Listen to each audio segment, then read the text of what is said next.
KDMP ini adalah program untuk memberdayakan potensi ekonomi desa berbasis koperasi. Nah, masalahnya yang pernah saya temui adalah bahwa banyak desa-desa itu bingung mereka harus melakukan bisnis apa.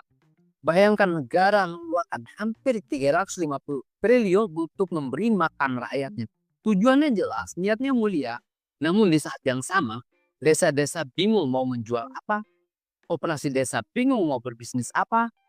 In fact, kenapa aktivitas ekonomi sebesar ini tidak diakui sebagai sistem bisnis publik milik negara?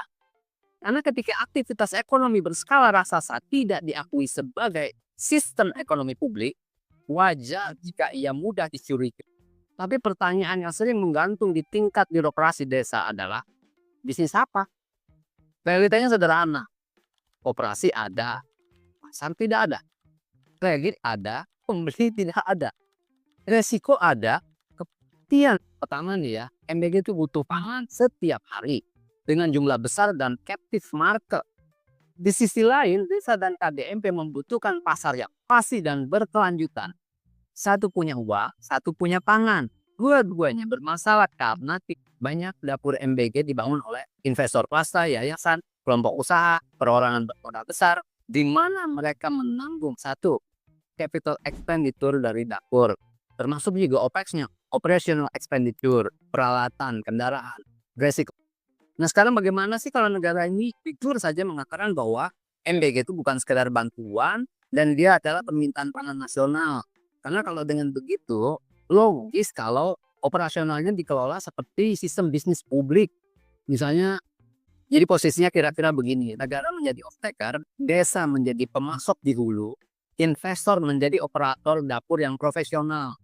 Jadi resiko besarnya itu ditarik ke pusat, desa itu melalui koperasi-koperasi tadi itu fokus kepada produksi.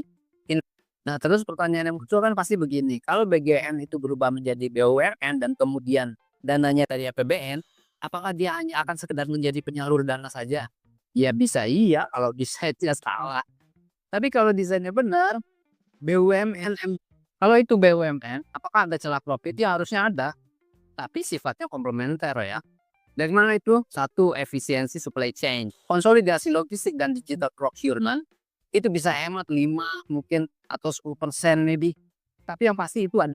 Jadi kira-kira model ideal bagi BGN ini adalah yang cirinya itu antara lain, satu, marginnya kecil.